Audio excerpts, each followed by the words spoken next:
या कृष्णा कार्यक्षेत्रातील या काळ्या आईच्या लेकरांना माझा नमस्कार आणि व्यासपीठाच्या आजूबाजूला इथं उपस्थित असलेल्या माझ्या सगळ्या रेठरेच्या प्रत्येक व्यक्तीला माझा नमस्कार।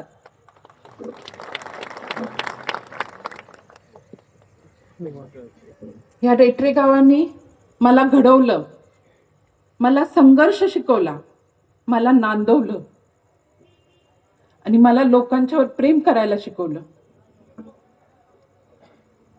आज मी इथं कुणावर द्वेष करायला आलेली नाहीये, मी फक्त आपल्या सामान्य शेतकरी सभासदांच्या सन्मानासाठी आणि त्यांच्या हितासाठी आज मी इथं उभी आहे। आज आमच्यावर अविनाश दादांवर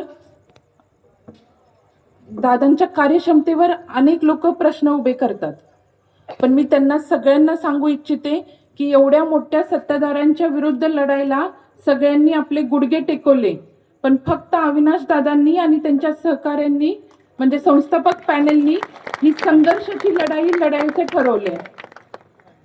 लढणं आमच्या रक्तात आहे, संघर्ष आमच्या रक्तात आहे। एक सांगते, इतिहास हा कधी सत्ताधाऱ्यांचा नसतो, इतिहास हा संघर्षाचाच असतो। आजपर्यंत मी धाडस केलं नाही बोलायचं, पण मी आज माझ्या परिवारासमोर एक बोलू इच्छिते।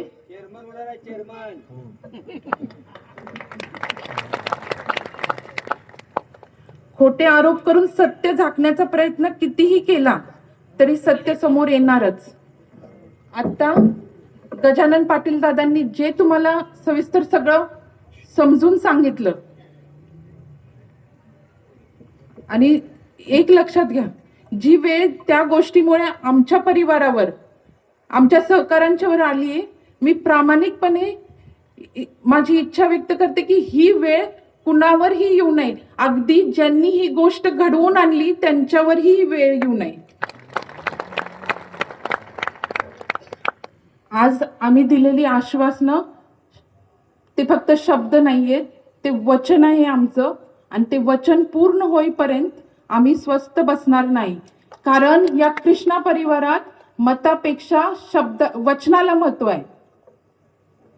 आम्ही जे वचन तुम्हाला दिलेलं आहे, प्रत्येक सभासदाला प्रतिवर्ष त्यांच्या कष्टाचे फळ म्हणून उच्च प्रतीची 120 किलो साखर विनामूल्य देणार। इरिगेशन पाणीपट्टी टनामध्ये न घेता पैशात घेणार, प्रतिवर्ष 7,500 रुपये फक्त। सभासदांना ऊस लागवडीसाठी लागणारे उच्च दर्जाचे ऊस रोपे कारखान्यामार्फत विनामूल्य देणार।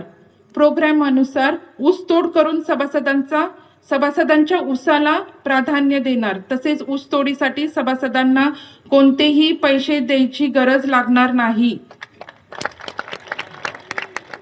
कारखान्यातील प्रलंबित मयत शेअर्सवर कोणतेही राजकारण न करता पहिल्या 3 महिन्यात सर्व शेअर्स ट्रान्सफर करणार। एक वचन यात दादांनी दिलं नाही, पण प्रत्येक सभेत दादा बोलतात, वचन दिले दादांनी की जे आपली थकीत बैठी पाणीपट्टी आहे तीही माफ केली जाणार आहे। ही वचन पूर्ण करण्यासाठी मला तुमच्या सगळ्यांच्या विश्वासाची, आशीर्वादाची गरज आहे, आणि मला माहिती आहे की तुम्ही नक्की मला तो आशीर्वाद देणार आहे। येत्या 21 तारखेला नारळ या चिन्हासमोर संस्थापक पॅनेलला नारळ या चिन्हासमोर शिक्का मारून संस्थापक पॅनेलला विजय करा।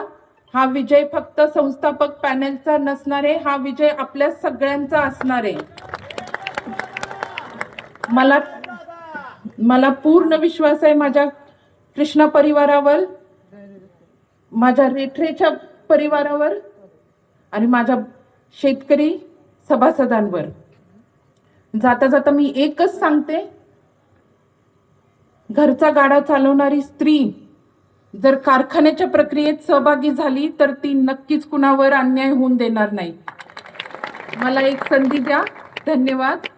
आपण सगळेजण इथे उपस्थित राहिल्याबद्दल मी तुमच्या सगळ्यांचेच आभार मानते। धन्यवाद। जय हिंद, जय भारत।